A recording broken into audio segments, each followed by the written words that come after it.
સ્થાનિક સ્વરાજની આવતી ચૂંટણીના ઉપલક્ષ્યમાં રાખી 156 માંગરોળ વિધાનસભાના ધારાસભ્ય ગણપતસિંહ વસાવાએ સુરત જિલ્લાના માંગરોળ તાલુકાના ભાટકોલ ખાતે જંગી મહાસભાને સંબોધિત કરી ભારતીય જનતા પાર્ટીના ઉમેદવારોને જંગી બહુમતીથી જીતાડવા આહવાન કર્યું।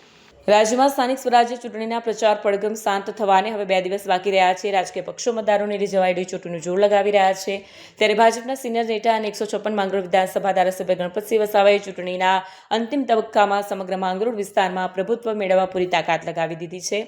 ગતરોજ માંગરોળ તાલુકાના ભાટકોલ ગામે જંગી સભાનું આયોજન કરવામાં આવ્યું હતું। આ સભામાં મોટી સંખ્યામાં પાર્ટીના કાર્યકરો, આગેવાનો તેમજ સ્થાનિક નાગરિકોએ હાજરી આપી હતી, જેના કારણે સમગ્ર વિસ્તારમાં ચૂંટણીમય માહોલ સર્જાયો હતો। ધારાસભ્ય ગણપતસિંહ વસાવાએ ભારતીય જનતા પાર્ટીના તમામ ઉમેદવારોને જંગી બહુમતીથી જીતાડવા માટે હાકલ કરી હતી।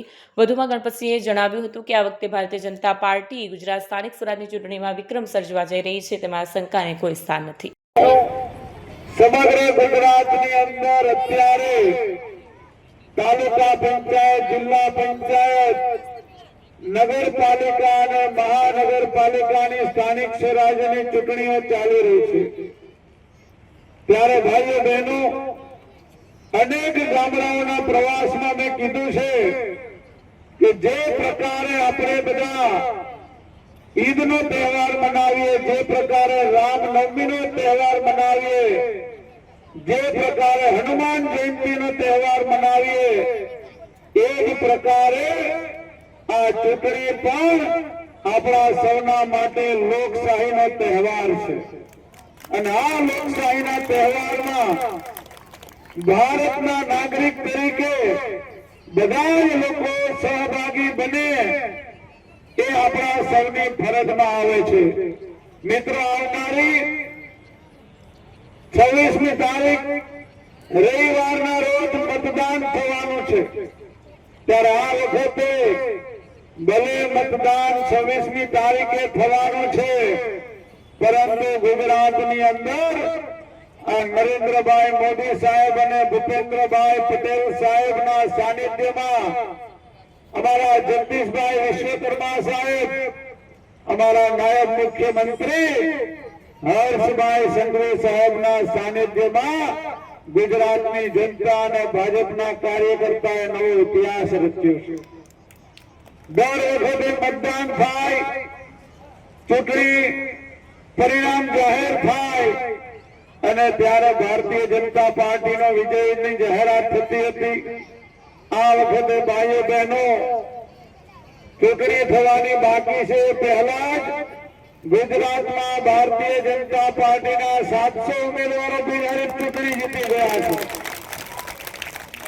કેટલા ઉમેદવારો? ગુજરાતમાં 700 ઉમેદવારો ભારતીય જનતા પાર્ટીના બિનહરીફ વિજેતા જાહેર થઈ ચૂક્યા છે। એટલા માટે કહેવાય છે કે ચૂંટણી પણ યુદ્ધ છે, અને આ ચૂંટણીના યુદ્ધના મેદાનનો નિયમ એ છે કે પહેલો ઘા રાણાનો, તો ભારતીય જનતા પાર્ટીએ કોંગ્રેસને આંખ ઉપર પહેલો ઘા મારી દીધો અને ચૂંટણીનું પહેલું ચરણ જીતવામાં ભાજપ સફળ થઈ ગયું છે। ભાઈઓ બહેનો, માંગરોળ અને ઉમરપાડા તરસાડીમાં પણ કોંગ્રેસની આ જ હાલત છે। ઉમરપાડામાં બંને જિલ્લા પંચાયતમાં કોંગ્રેસને ઉમેદવાર નથી મળ્યા, ન તો માંગરોળ તાલુકાના છે, ન ઉમરપાડા તાલુકાના કે ન તરસાડીના। ઉમરપાડામાં બંને જિલ્લા પંચાયત સીટના ઉમેદવારો એ સુરત શહેરમાંથી લાવીને કોંગ્રેસને આપવાળાએ ઉભા રાખ્યા છે। માંગરોળ તાલુકાની પણ આ જ પરિસ્થિતિ છે। મોસાળી તાલુકા પંચાયતના કોંગ્રેસના ઉમેદવારે ફોર્મ ખેંચી લીધું છે। આપ પાર્ટીનો ઉમેદવાર બીજા ગામડામાંથી લાવીને મૂક્યો છે, અને કોસંબા જેવો મોટો કોંગ્રેસનો ગઢ ગણાય એવી જગ્યાએ પણ કોંગ્રેસના જિલ્લા પંચાયતના ઉમેદવારે ફોર્મ ખેંચી લીધું છે। મિત્રો, તરસાડી નગરપાલિકાની અંદર 28 નગરપાલિકાની સીટોમાંથી 15 નગરપાલિકાની સીટો પર ભારતીય જનતા પાર્ટી બિનહરીફ વિજેતા જાહેર થઈ ચૂક્યું છે। ત્યારે ભાઈઓ બહેનો, આ બધું કામ કોઈ એમને એમ લોકો આપણને મત નથી આપતા, 25 વર્ષની અંદર આ માંગરોળ તાલુકાની અંદર કોઈ પણ જાતના હિન્દુ મુસ્લિમ ખેડૂત મજૂર કોઈ પણ કોમની વચ્ચે ક્યારે પણ આપણે ઝઘડો થવા દીધો નથી. સામાજિક સમરસતાનું ઉદાહરણ આખા ગુજરાતમાં કોઈ પૂરું પાડ્યું હોય તો માંગરોળ વિધાનસભામાં સામાજિક સમરસતાનું વાતાવરણ આપણે પૂરું પાડ્યું. માંગરોળ તાલુકાની અંદર 25 વર્ષ પહેલા આપણો તાલુકો વિકાસની દ્રષ્ટિએ છેલ્લા નંબરે હતો ભાઈઓ બહેનો.